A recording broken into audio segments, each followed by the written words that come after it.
두 형제와 금화. 옛날에 예루살렘에서 멀지 않은 곳에 두 형제가 살고 있었습니다. 형이 이름은 아파낫이었고 동생의 이름은 요한이었습니다. 두 형제는 읍내에서 멀지 않은 산속에 살면서 사람들이 주는 것으로 먹고 살았습니다. 형제는 노동으로 나날을 보냈습니다. 그러나 자기들의 일이 아니라 가난한 사람들의 일을 해주고 있었습니다. 일에 시달린 사람들과 병자, 고아와 과부들이 있는 곳을 찾아가 일을 해주고 품삯도 받지 않은 채 돌아오곤 하였습니다. 이렇게 두 형제는 일주일 동안 떨어져서 일하다가 토요일 저녁에야 집으로 돌아와 만나는 것이었습니다. 그리고 일요일만은 바깥에 나가지 않고 집에서 기도와 이야기로 시간을 보냈습니다. 그래서 하늘나라의 천사도 이들에게 내려와 축복을 해주었습니다. 그러다 가 월요일이 되면 다시 제갈 곳을 찾아 떠났습니다. 이렇게 여러 해를 지내는 동안에도 천사는 매주 이들을 찾아와 축복해 주었습니다. 어느 월요일이었습니다. 형제는 집을 나와 제각기 자기 일터로 떠났습니다. 그러나 아파낫이는 사랑하는 동생과 헤어지기 섭섭하여 걸음을 멈추고 뒤돌아보았습니다. 그러나 요한은 머리를 숙이고 제갈 길만 걸어갈 뿐 뒤돌아보려고도 하지 않았습니다. 그런데 갑자기 요한도 걸음을 멈추고 무엇을 발견한 듯 저쪽을 뚫어지게 바라보았습니다. 잠시 후 요한은 그리로 다가갔습니다. 그러더니 갑자기 옆으로 물러나며 뒤돌아보지도 않고 산 아래로 막 뛰어내려갔습니다. 그러다가 이번엔 맹수에게 쫓기기라도 하듯 산 밑에서 산 위로 뛰어 올라갔습니다. 아파낫이는 웬일인가 싶어 그쪽으로 되돌아가 보았습니다. 동생을 그렇게 놀라게 했던 것이 무엇인가 알아보기 위해서였습니다. 가까이 가자 무엇인가가 볕에 반짝이는 것이었습니다. 한 걸음 더 다가가 보니 풀숲에 금화가 잔뜩 떨어져 있었습니다. 두 아름은 될 것 같았습니다. 아파낫이는 동생이 금화를 보고도 망쳤다는 사실에 한층 더 놀랐습니다. 동생은 어째서 그렇게 놀랐으며 무엇 때문에 도망을 쳤을까 하고 아파낫이는 생각했습니다. 금화에 무슨 죄가 있어? 사람에게 죄가 있지. 금화는 나쁜 일을 만들 수도 있고 좋은 일을 만들 수도 있고 좋은 일을 만들 수도 있다. 이 금만 가지면 얼마나 많은 고아와 과부에게 먹을 것을 줄 수 있고 얼마나 많은 헐벗은 사람의 개옷을 입힐 수 있으며 또 얼마나 많은 병자와 불구자를 고칠 수 있겠는가. 지금 우리 형제는 남을 위해 일하고 있지만 그 일이란 우리의 힘이 부족하기 때문에 보잘것없는 것이다. 그러나 이 금만 있으면 세상 사람들에게 더 많은 도움을 줄 수 있을 것이다. 이렇게 생각하고 아파낫이는 그것을 동생에게 말하려고 했습니다. 그러나 요한은 불러도 들리지 않을 먼 곳으로 가버리고 그 모습만이 작은 벌레처럼 저편 산마루에 보일 뿐이었습니다. 아파낫이는 옷을 벗어 자기가 가지고 갈 수 있을 만큼 금화를 싼 뒤 어깨에 메고 읍내로 갔습니다. 읍내의 여인숙에 도착한 아파낫이는 가지고 간 금화를 주인에게 맡기고 나머지를 또 가지러 갔습니다.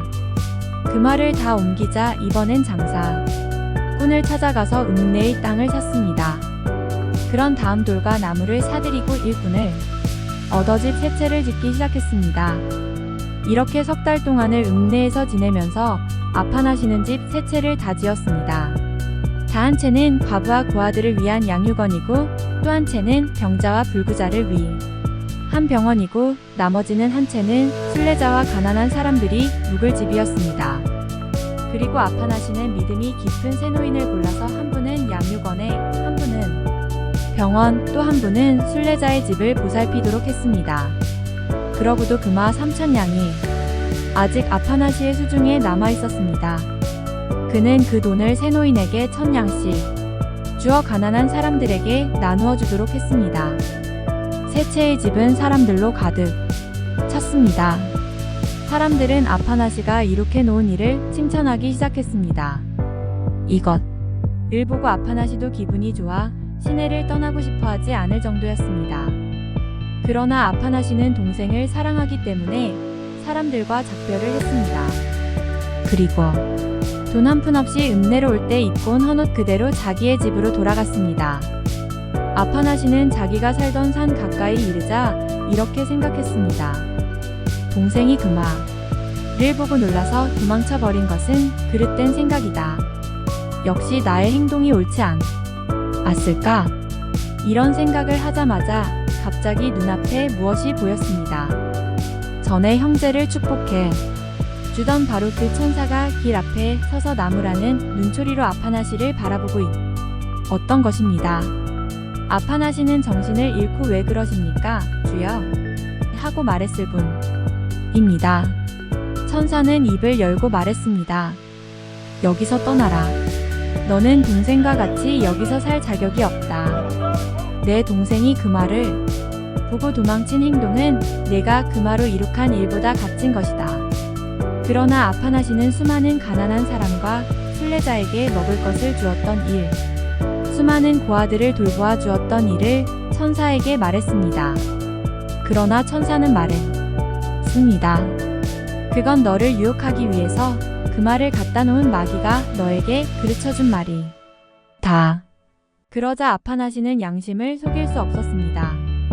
그는 자기가 한 일이 하느님을 위한 길이 아니었다는 것을 깨닫고 울면서 뉘우치기 시작했습니다. 그때 천사는 옆으로 비켜나며 길을 열어주었습니다. 그 길 위엔 형을 기다리는 요한이 서 있었습니다. 그 후로 아파나시는 그 말을 던져주는 마귀의 유혹에 넘어가지 않았습니다. 그리고 하느님과 사람을 돕는 길은 돈이 아니라 오직 일로서만 할 수 있다는 것을 깨닫게 되었습니다.